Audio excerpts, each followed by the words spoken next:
He bought 43 farms. The one he skipped cost him everything.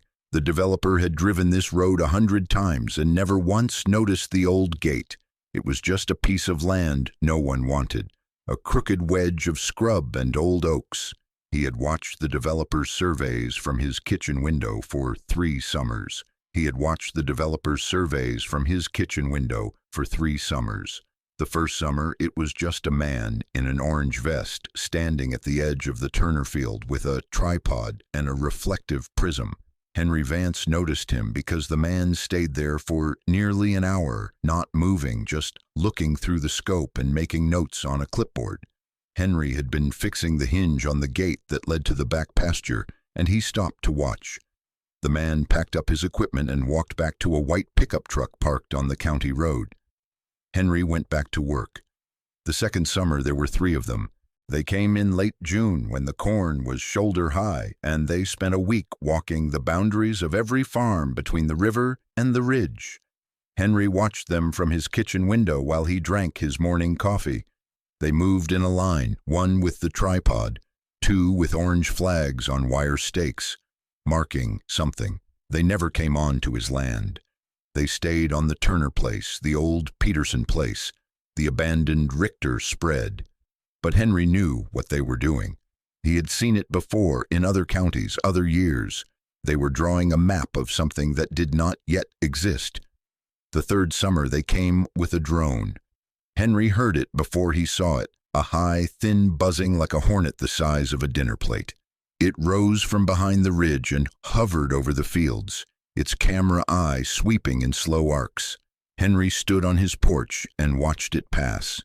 It did not pause over his land. It did not need to. His 12 acres were a wedge of scrub and old oaks, a crooked piece of ground that no one had ever wanted for anything but the woodlot and the quiet. The drone turned and vanished behind the ridge, and the buzzing faded, and the fields were silent again. Henry knew what was coming. The developer's name was Mark Corrigan. He was a regional land baron, a man who had built his fortune on the simple arithmetic of buying cheap and selling dear.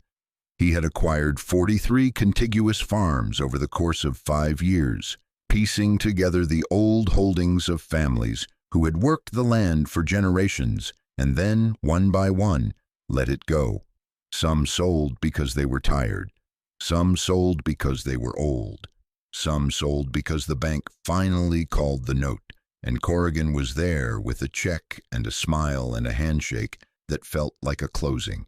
He never paid full price. He never had to. He waited, and the land came to him. The development was called River Ridge Estates. It was planned for 1,200 homes, a golf course, a shopping center, and a school. It would be the largest development in the county in 50 years, and the township board had already approved the zoning changes. The ground was broken in the spring of the 4th year, and the bulldozers arrived in a convoy of flatbed trucks, their blades gleaming under the gray sky. The first cuts were made on the Turner field, where the surveyor had stood with his tripod. The earth was turned, and the smell of fresh soil drifted across the county road and settled in Henry's kitchen. Henry had not sold. Corrigan's agent came to see him in the 2nd week of the first summer. He was a young man in a suit that was too warm for the weather, and he carried a folder of documents and a pen. He knocked on Henry's door at 10 in the morning, and Henry answered with his hands still wet from the dishwater. The young man introduced himself and explained that Mr. Corrigan was offering a fair price for the 12-acre wedge, above market value, with a bonus for early acceptance. He laid the papers on the porch railing and pointed to the signature line. Henry shook his head. The young man smiled, the kind of smile that had worked on other farmers in other kitchens. He explained that the offer was generous, that the land was of limited agricultural value, that the development would increase property values in the area, that it was a once-in-a-lifetime opportunity. He used words like growth and progress and community benefit. He spoke for 5 minutes without taking a breath. Henry listened. Then he said, "I ain't selling." He went back inside and closed the door. The young man stood on the porch for a long moment, the folder still in his hand. He looked at the closed door, then at the fields beyond, then back at the door. He drove away. The township was divided. Some neighbors had already sold, and they watched Henry's refusal with a mixture of resentment and relief. They wanted the development because it meant new roads, new tax revenue, new people. They wanted it because their own land had already been sold, and they needed the project to succeed to justify their decision. They stopped waving when they passed Henry's house. Others, the ones who had not sold, watched with a quieter hope. They saw what Henry was doing, and they understood that his refusal was not just about his own land. It was about the line. If he held, the line held. If he sold, the line was gone. The pressure came in waves. A neighbor, a man named Rollins, who had sold his 80 acres the year before, came by one evening and stood at the fence line. He told Henry that the development was good for the county, that the old ways were dying, that a man had to move with the times. Henry listened. He did not argue. He stood at the fence with his hands in his pockets and looked out at the fields where the survey flags fluttered in the wind. Rollins left after a while, shaking his head. A letter came from the township board, politely encouraging Henry to reconsider. He read it twice, then put it in the drawer with the other papers. A woman from the planning commission called and explained that the development had been approved, that the infrastructure was already funded, that Henry's parcel was the only remaining obstacle. She asked if he understood the consequences of his refusal. Henry said he understood. She asked if he had any questions. He said he did not. She thanked him for his time and hung up. Corrigan himself did not come to the farm. He was a man who operated through intermediaries who believed that money spoke louder than words, that every problem had a price, and that the only question was whether the price had been reached. He sat in his office in the county seat, a glass tower that overlooked the courthouse square, and he listened to his agent's report. The old man had refused. The old man had not even looked at the offer. The old man had said, "I ain't selling," and closed the door. Corrigan leaned back in his chair and tapped his pen against the desk. "Everyone has a price," he said. "Find me the flaw."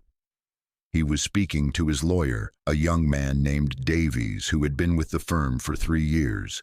Davies was sharp, ambitious, and eager to prove himself. He had handled the title work for the entire River Ridge acquisition, and he knew the chain of title for every parcel in the project.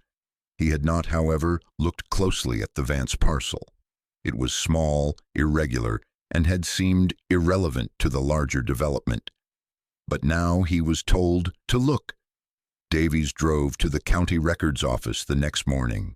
He parked in the lot behind the courthouse and walked up the worn stone steps, his briefcase in his hand. The records office was on the second floor, a long room with tall windows and green metal filing cabinets and the smell of old paper and floor wax. The county clerk, a woman named Eleanor who had worked there for 30 years, nodded at him from behind her desk. She knew him by sight. She had seen him many times over the past 3 years, pulling deeds and plats and easements for the Corrigan acquisitions. He asked for the Vance parcel. Eleanor pulled the file and handed it to him. It was thin, a few pages, a tax map, a survey from 1972. He opened it and began to read. The chain of title was straightforward. The parcel had been part of the Hennessy Tract, a large holding from the 1880s that had been subdivided over the decades. The Hennessy family had owned nearly 2,000 acres at one time, but it had been sold off piece by piece, generation after generation, until only the 12-acre wedge remained. Henry Vance had inherited it from his father, who had bought it from the last of the Hennessys in 1947. Davies traced the chain back to the original grant. He found the 1883 deed, recorded in a leather-bound ledger with faded ink and ornate script. It was a standard conveyance, transferring the Hennessy tract from the railroad company to the family. He was about to close the ledger when he noticed a marginal notation, a small handwritten entry in the margin of the page. It read, "Right-of-way reserved to County Road, perpetual, recorded herewith." Davies stopped. He turned the page. There it was, a separate document recorded on the same date, a handwritten right-of-way deed granting the county a perpetual easement across the Hennessy tract for the purpose of constructing and maintaining a road to the county line. The road was never built. The easement was never exercised, but it was never extinguished. And the right-of-way ran directly through Henry Vance's 12-acre wedge. Davies sat back in his chair. He stared at the faded ink for a long time. The room was quiet. The clock on the wall ticked. Eleanor shuffled papers at her desk. The light through the tall windows was gray and even. He understood what he had found. The right-of-way was the sole legal access point to the entire River Ridge development. Without it, no road could be built to the county road. The 43 farms were landlocked. The 1,200 homes, the golf course, the shopping center, the school. All of it was impossible without the permission of the old man who had said, "I ain't selling," and closed the door. Davies picked up the phone and called Corrigan. "We have a problem," he said. The developer's lawyer laughed when he heard the old man refuse to sell. "Everyone has a price," he said, flipping through the title search. "Find me the flaw." His name was Davies, and he had been with Corrigan's firm for just over 2 years. He was young enough to still believe that every problem had a paper solution, old enough to know that the paper had to be found first. He sat in the county records office on a Tuesday morning, a stack of dusty ledgers spread across the oak table, the fluorescent lights humming overhead. The room smelled of old paper and floor wax, and the single window showed a gray sky that had not decided whether to rain.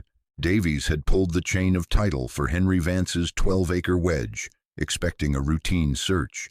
A tax lien from the 70s, perhaps. A boundary dispute from the 40s. Something small, something he could present to Corrigan as leverage. A flaw to be exploited, a crack to be widened. Instead, he found the Hennessy tract. The original deed was dated 1883, recorded in a leather-bound ledger that had not been opened in decades.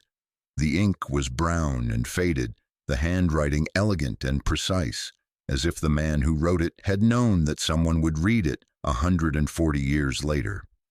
Davies traced the lines with his finger, reading aloud under his breath. The Hennessy family had owned 200 acres, a swath of land that stretched from the river to the ridge.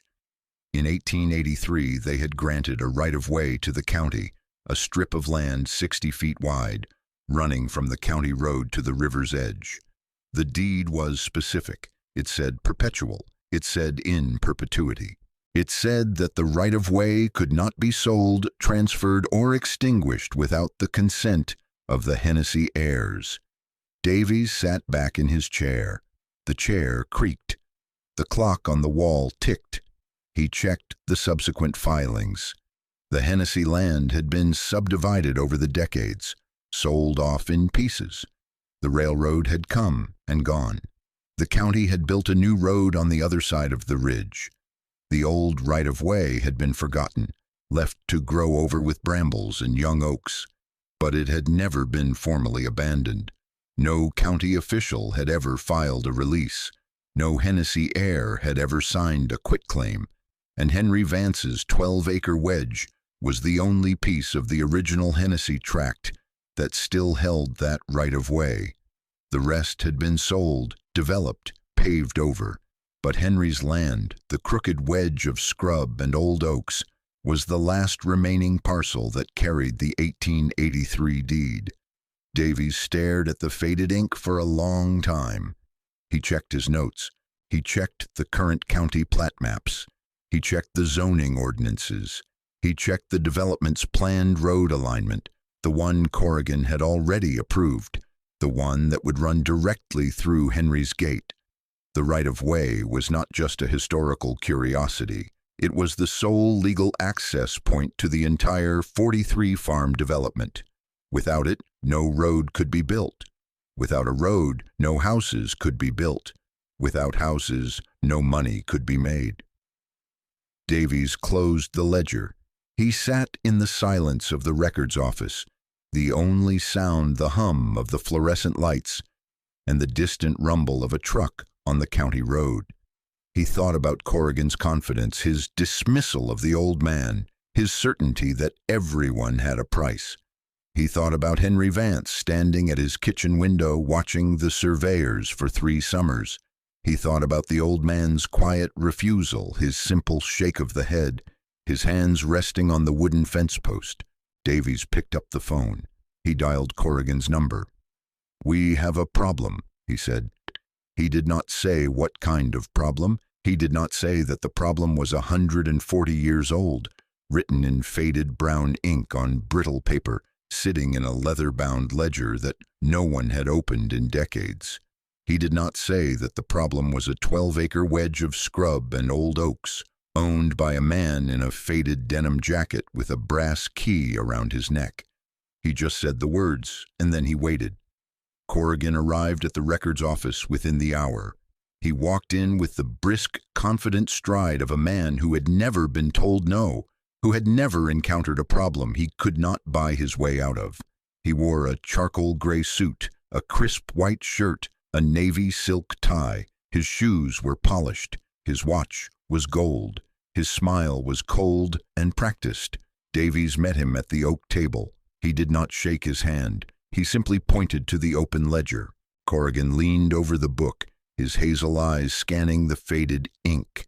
He read the words silently, his thin lips moving slightly. He read them again. He stood up straight. "Explain it to me," he said. His voice was flat, controlled. Davies explained. He walked through the chain of title, the subdivision history, the failure to abandon. He showed him the current plat maps, the planned road alignment, the exact intersection of the two. He showed him Henry Vance's parcel, marked in yellow highlighter, the only remaining piece of the Hennessy tract. Corrigan listened without interrupting. When Davies finished, he stood in silence for a long moment. The clock ticked. The fluorescent lights hummed. Then Corrigan smiled. It was a thin smile, a professional smile, a smile that did not reach his eyes. "So we buy him out," he said. "Triple value, cash. Make it happen." Davies shook his head. "It's not that simple. The deed is ironclad. The right-of-way is perpetual. Even if we buy the land, the easement stays with it. It runs with the land. It's not something we can extinguish." Corrigan's smile did not falter. He picked up his briefcase, snapped it open, and pulled out a checkbook. He wrote a number on a slip of paper and handed it to Davies. "Take this to him," he said. "Tell him it's his. No strings. Just sign the paper." Davies took the slip of paper. He looked at the number. It was more than Henry's land was worth. It was more than Henry had probably earned in the last 10 years. It was the kind of number that made men forget their principles, their histories, their fathers. He drove out to Henry's farm that afternoon. The road was gravel and dirt rutted from the spring rains. The gate was rusted iron, held closed by a chain and a padlock. Davies got out of his car and stood at the gate, the slip of paper in his hand, the brass key on Henry's chest, visible through the gaps in the chain. Henry came out of the barn. He walked slowly, deliberately, his boots pressing into the damp grass. He did not hurry. He did not look surprised to see the young lawyer standing at his gate. Davies held out the paper. "Mr. Vance, I've been authorized to offer you triple the market value for your parcel. No conditions, no contingencies, just your signature on a quitclaim deed." Henry looked at the paper. He looked at Davies. He looked at the field beyond, where the survey flags still stood, orange and bright against the gray sky. "I know what I've got," he said, "and I know what you need." He paused. The wind moved through the old oaks. A crow called from somewhere distant. "You should have asked 3 summers ago," he said. He turned and walked back to the barn, his hands in his pockets, the brass key swinging against his chest. He did not look back. Davies stood at the gate for a long time. He folded the slip of paper and put it in his pocket. He got back in his car and drove away, the gravel crunching under the tires, the rusted gate growing smaller in the rear-view mirror. He called Corrigan from the road. He said he refused. The line was silent for a long moment. Then Corrigan said, "I'll handle it." But Davies knew as he drove back toward the county seat that Corrigan did not know how to handle it. He had never encountered a problem that could not be bought, and now he was facing a problem that had been planted 140 years ago by a man named Hennessy, who had written the words "perpetual" and "in perpetuity" in brown ink on brittle paper, and who had known, somehow, that someone would come along later and try to break them. Henry walked the fence line that evening the way he always did. The air was cool and damp. The old oaks cast long shadows across the field. He stopped at the gate, the one he had kept closed for so long, and he touched the rusted iron with his calloused hand. He thought about his father, who had told him the story of the Hennessy deed when he was a boy, sitting on this same fence post, the sun setting behind the ridge. He thought about the generations who had kept the secret, who had held the line, who had known that some things were planted for the next man. He did not think about Corrigan or the lawyer or the number on the slip of paper. He thought about the land. He thought about the right-of-way, the strip of earth that had been set aside 140 years ago, that had never been abandoned, that still held its purpose. He touched the brass key around his neck. He looked out at the quiet fields. The gate stayed closed. The lawyer stared at the faded ink for a long time. Then he picked up the phone and called Corrigan. "We have a problem." Mark Corrigan did not like problems. He liked solutions, preferably ones that involved large checks and signatures on dotted lines. He arrived at the county records office within the hour, his polished leather briefcase swinging at his side, his gold watch catching the fluorescent light. He walked past the counter without acknowledging the clerk, his eyes already fixed on Davies, who was standing at the long oak table with a single document spread before him. "What is it?" Corrigan said. Not a question, a demand. Davies pointed to the deed. It was a single sheet of heavy paper, yellowed at the edges. The ink faded to a pale brown. The handwriting was elegant, precise, the work of a man who knew the weight of words. It was dated October 12th, 1883. Corrigan leaned over the table, his cold hazel eyes scanning the text. He read it once, then again. His thin lips pressed together. He straightened up and looked at Davies. "This is a right-of-way," he said. "So what? There are 100 right-of-ways in this county." "This one is different," Davies said. "It's perpetual. It was recorded before any of the modern subdivisions. It runs directly through the Vance parcel, and it's the only legal access point to your entire development." Corrigan's jaw tightened. He looked at the deed again, as if he could will the ink to rearrange itself into something more favorable. But the ink did not move. It had been still for over a century. "Find me a way around it," Corrigan said. Davies shook his head slowly. "I've already checked the maps. The land is hemmed by the river on the east and the ridge on the west. There's no alternative route. The right-of-way is the only access. Without it, you can't build a road. You can't even lay a driveway." Corrigan's first attack came the next morning.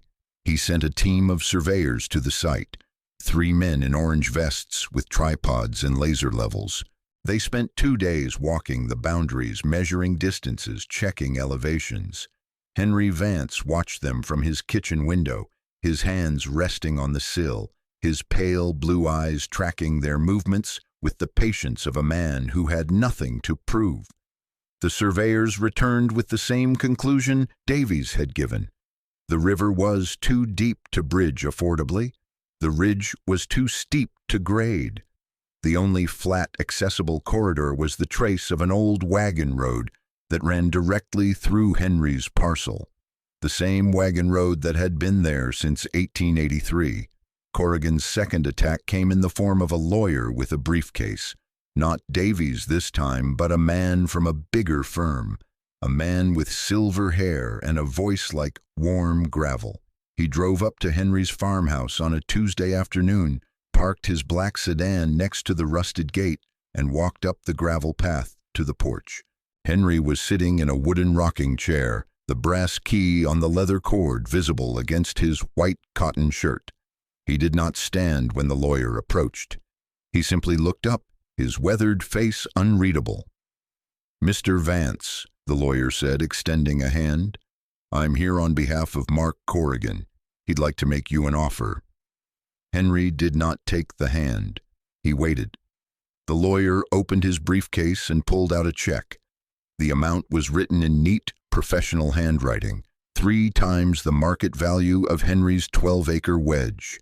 It was a number that would have changed most men's lives. "We're prepared to pay cash," the lawyer said. "No contingencies, no delays. You sign the deed and the check is yours." Henry looked at the check. Then he looked past the lawyer, at the field beyond the gate, at the old oaks that lined the fence line, at the trace of the wagon road that ran through the tall grass. "No," he said. The lawyer blinked. "Mr. Vance, I don't think you understand." "I understand fine," Henry said. "I know what I've got, and I know what you need. You should have asked 3 summers ago." The lawyer tried again. He explained the financial benefits. He explained the tax implications. He explained that this was a once-in-a-lifetime opportunity for a man of Henry's age. Henry listened to all of it, his hands resting on his knees, his eyes fixed on the horizon. When the lawyer finished, Henry stood up, turned, and walked into the house. The screen door closed behind him with a soft click. The lawyer stood on the porch, check in hand, the silence of the farm pressing in around him. He had never been refused before. He did not know what to do with the empty space where the deal was supposed to be. Corrigan's third attack was the most aggressive. He used his political connections to pressure the township board.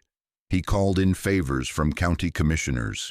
He threatened a condemnation proceeding, arguing that the development served the public interest and that Henry's refusal was an act of obstruction. A hearing was scheduled. The township meeting room was filled with neighbors, farmers, and Corrigan staff. The room smelled of old coffee and damp wool. A large American flag stood in one corner, its fringe dusty. Henry sat in the back row, his faded blue denim jacket buttoned to the collar, his hands folded in his lap. Corrigan's lawyer presented the case. He spoke of jobs, of tax revenue, of progress. He painted Henry as a stubborn old man standing in the way of the future. The board members listened, their faces neutral. When the lawyer finished, the board chairman turned to Henry. "Mr. Vance, do you have anything to say?" Henry stood slowly. He reached into his jacket pocket and pulled out a folded piece of paper. It was a copy of the 1883 deed, notarized and certified by the county clerk. He walked to the front of the room and laid it on the table in front of the board. "This is a right-of-way," he said. "It's been on my land since 1883. It's never been abandoned. It's never been extinguished. It's the only legal access to the development. Without it, no road can be built." The board members leaned forward, examining the document. The room was silent. "The law is clear," Henry continued. "A perpetual easement cannot be condemned for a private development. It's not a taking, it's a protection." The chairman looked at the county attorney, who nodded slowly. The condemnation proceeding was dead. Corrigan sat in the back of the room, his face pale, his cold hazel eyes fixed on Henry. He did not speak, he did not move. He simply watched as the old man folded the deed, returned it to his pocket, and walked out of the room without looking back. The bulldozers sat idle for 2 weeks. Then the first for sale sign went up on Corrigan's development. Not a single lot had been sold. The bulldozers sat idle for 2 weeks. Then the first for sale sign went up on Corrigan's development. Not a single lot had been sold. The sign was white plastic on a steel post, driven into the ground at the entrance to what was supposed to be a neighborhood. It looked cheap, temporary, like a promise that had already been broken. The wind had knocked it crooked on the second day, and no one had straightened it. Henry Vance saw it from his kitchen window. He stood there for a long time, his hands resting on the sill, the brass key on the leather cord hanging against his chest. He did not smile. He did not nod. He simply watched, the way a man watches a storm pass when he knows his roof is sound. The first week of silence was the hardest for Corrigan.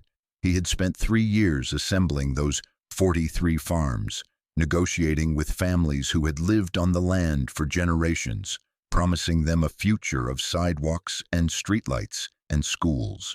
He had believed his own promises. That was his mistake. He had believed that the land was just a collection of parcels, that the lines on a map were the only lines that mattered. He had not counted on a line drawn in 1883. The investors started calling on the third day. Corrigan took the calls in his office, a glass-walled room on the top floor of a building he owned in the county seat.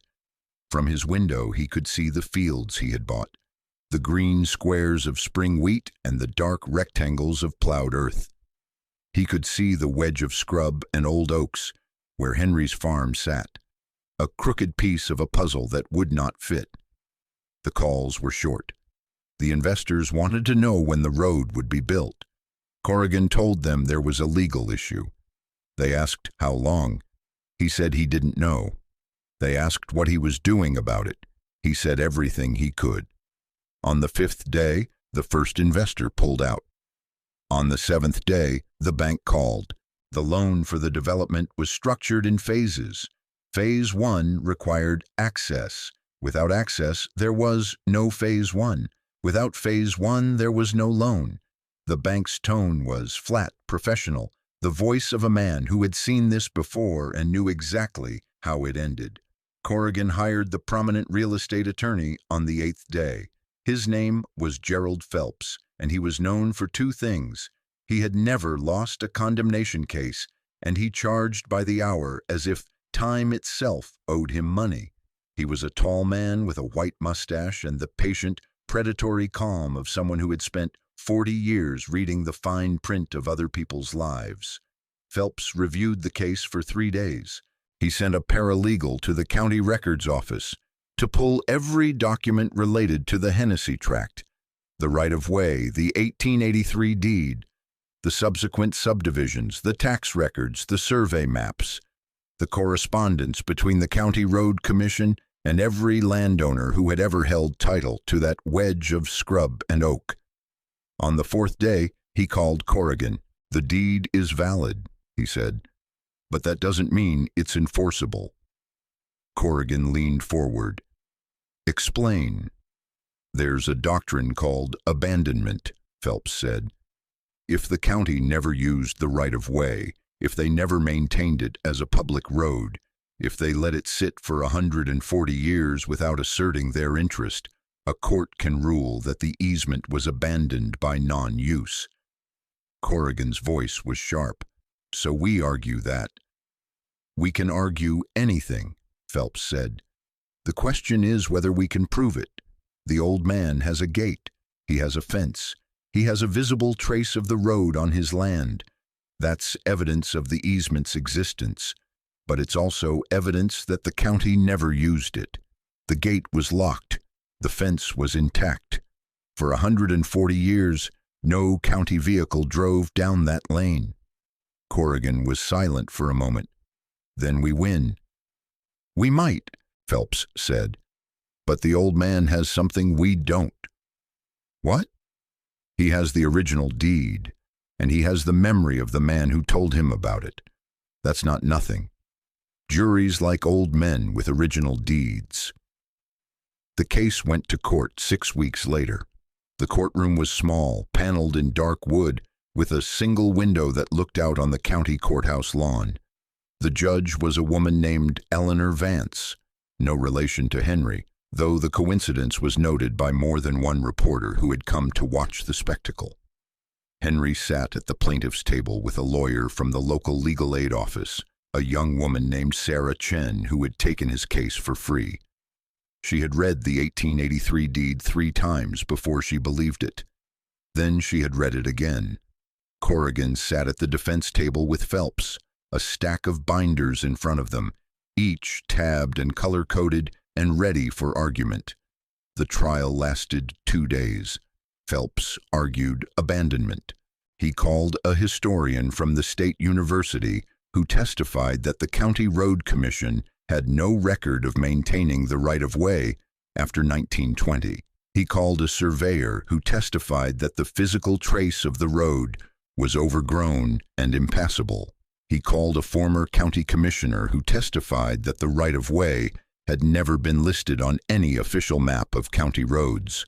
Sarah Chen called one witness, Henry Vance. He walked to the stand slowly, his work boots scuffed on the polished floor, his faded denim jacket clean but worn at the elbows. The brass key on the leather cord was visible against his white shirt. He sat down, placed his hands on the rail in front of him, and looked at the judge. Sarah Chen asked him one question. "Mr. Vance, can you show the court the original 1883 deed?" Henry reached into his jacket pocket and pulled out a folded piece of paper. It was yellowed, creased into a perfect small square, the edges soft with age. He unfolded it slowly, carefully, the way a man handles something that has been waiting a long time. He held it up. The courtroom was silent. The judge leaned forward. Phelps stopped writing. "That's the deed," Henry said. "It says the right-of-way runs from the county road to the river. It says it's perpetual. It says it's for the public. It doesn't say it has to be paved. It doesn't say it has to be used every day. It just says it's there." Phelps stood up. "Your Honor, this is a sentimental gesture, not a legal argument. The deed is a historical artifact. It has no bearing on whether the easement was abandoned." The judge looked at Henry. "Mr. Vance, do you have any evidence that the county ever used this right-of-way?"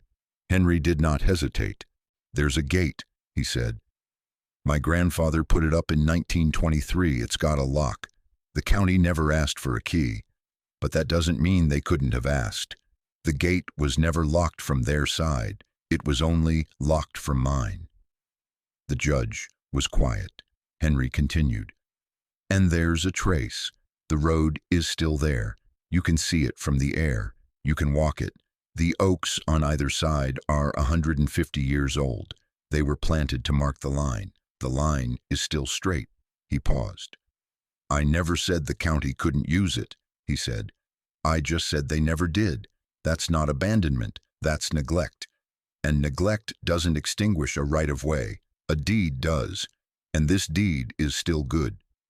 The judge took the document from the bailiff. She examined it for a long time, holding it up to the light, reading the faded ink, tracing the signatures with her finger. Then she looked at Phelps. "Mr. Phelps, do you have any evidence that the county formally abandoned this easement through a recorded instrument or a public hearing?" Phelps was silent. "Any evidence at all?" Phelps shook his head. The judge handed the deed back to the bailiff. "The easement is valid," she said. "The right-of-way is perpetual. The county may choose not to use it, but it cannot be extinguished by non-use alone. The development requires access. Without access, it cannot proceed. The court finds for the defendant." The gavel fell. Corrigan sat motionless. His face was pale, his hands flat on the table in front of him. Phelps began packing his binders, his movements sharp, efficient, the movements of a man who had lost and was already thinking about the next case. Henry stood up. He folded the deed carefully, creasing it along the same lines it had held for 140 years, and placed it back in his jacket pocket. He did not look at Corrigan. He did not look at Phelps. He walked out of the courtroom, his boots steady on the floor, the brass key swinging gently against his chest. The bulldozer sat idle for 2 weeks. Then the first for sale sign went up on Corrigan's development. Not a single lot had been sold. The bulldozer sat idle for 2 weeks. Then the first for sale sign went up on Corrigan's development. Not a single lot had been sold. The sign was white with green lettering, the kind that goes up on new subdivisions with renderings of houses that don't exist yet. This one had no rendering, just the developer's name and a phone number that no one called. The grass around it was already turning brown. Henry Vance saw it from his kitchen window. He was washing his coffee cup at the sink, the same cup he had used every morning for 37 years. The brass key on the leather cord around his neck clinked against the porcelain as he moved. He dried the cup with a rag that had once been part of a flour sack, hung it on the hook above the counter, and went out to check the fence. The gate was still closed. It had been closed for 3 summers, ever since the first surveyor had stepped onto the adjacent field with his orange vest and his clipboard. Henry had watched that man from the same kitchen window, watched him plant the first flag, and had known then what was coming. He had not known the shape of it, not the details, but he had known the direction. The day the for sale sign went up, a man from the bank came to Henry's door. He was young, maybe 30, with a clean-shaven face and a tie that was too tight. He introduced himself as the regional asset manager for the bank that had financed Corrigan's project. He asked if Henry had received the letter. Henry said he had. The man from the bank explained that Corrigan's company had filed for bankruptcy that morning. The 43 farms were being liquidated. The bank was the primary secured creditor. They wanted to sell the entire development as a single parcel, but no buyer would touch it without the right-of-way. The man asked if Henry would consider selling his 12 acres. Henry said no. The man from the bank tried again. He offered double the appraised value. Henry shook his head. The man offered triple. Henry looked past him at the fields beyond and said nothing. The man from the bank left a business card on the porch railing, and Henry let it sit there until the rain turned it to pulp. 3 weeks later, another letter came. This one was from Corrigan's lawyer, Davies. It was shorter than the previous correspondence. It said that Corrigan was prepared to transfer all 43 farms to Henry Vance for the sum of $1. The letter included a draft deed of conveyance. It was signed by Corrigan, notarized, and dated. Henry read the letter twice. Then he folded it and placed it in the same shoebox where he kept the old tax receipts and the copy of the 1883 deed. He did not respond. The shoebox was on the top shelf of the hall closet, beside the spare blankets and the wool coat that had belonged to his father. Henry had put it there after the court case, after the judge had ruled in his favor, after the right-of-way had been affirmed. He had not opened it since. He did not need to. He knew what was in it. The phone rang the next evening. It was the executive director of the county land trust, a man named Whitaker, who had read about the case in the local paper. Whitaker asked if Henry had ever considered placing a conservation easement on his property. He explained that the trust could help protect the old-growth oaks and the historic right-of-way in perpetuity. He said it would mean the land could never be developed, not by anyone, not ever. Henry asked what it would cost. Whitaker said nothing. The trust would cover the legal fees. There would be a tax benefit, though not a large one. The main thing was that the land would stay as it was. Henry said yes. The closing was held in the same county records office where Davies had first found the 1883 deed. The same oak table, the same fluorescent lights, the same dusty window showing the same gray sky. Henry sat on one side of the table, Whitaker on the other, and a young attorney from the trust explained the terms. The easement was permanent. It ran with the land, binding on all future owners. It protected the fence line, the old oaks, the trace of the original road, and the gate. The gate would remain closed. It would always remain closed. Henry signed his name in the same careful hand he had used for 60 years. The brass key around his neck swung forward as he leaned over the table. He did not touch it. He did not need to. After the closing, Henry drove home in his pickup truck, the same truck he had driven since 1987. The odometer had stopped working 5 years ago, but the engine still ran true. He parked in the same spot he had always parked, beside the barn, under the shade of the largest oak. He got out and walked the fence line. The sun was low, the light long and golden. The fields were quiet. No surveyors, no bulldozers, no orange flags, just the grass and the wind and the old oaks that had been there before any of it. Henry stopped at the gate. It was rusted but solid. The hinges were still good. He had greased them every spring, even when there was no one to open it for. He ran his hand along the top rail, feeling the rough metal under his palm. The brass key around his neck was warm from his skin. It was not the key to the gate. It was the key to the barn, the one his father had given him when he was 12 years old. His father had said, "This is the key to everything you will ever build. Keep it with you." Henry had kept it. He stood at the gate for a long time, looking out at the fields beyond. The 43 farms were still there, still empty, still waiting for something that was never going to come. The for sale signs had been taken down. The bank had sold them off in pieces at a loss to farmers who would plant corn and soybeans and forget that a development had ever been planned. But Henry remembered. He remembered the first surveyor, the one who had looked at his gate and laughed. He remembered the lawyer, Davies, who had found the deed and known immediately what it meant. He remembered Corrigan, who had stood in this same field and demanded to know what Henry wanted. Henry had never told him. He had never told anyone. The answer was not something that could be said in words. It was something that had to be held, like the key around his neck, like the deed in the shoebox, like the gate that stayed closed. "Some things are planted for the next man," he said to no one. The wind moved through the oaks. A crow called from the ridge. The light shifted and the shadows stretched longer. Henry turned and walked back to the house. He did not lock the gate. He had never locked it. The gate was not there to keep people out. It was there to mark the boundary, to remind anyone who passed that some lines are not meant to be crossed. The gate stayed closed.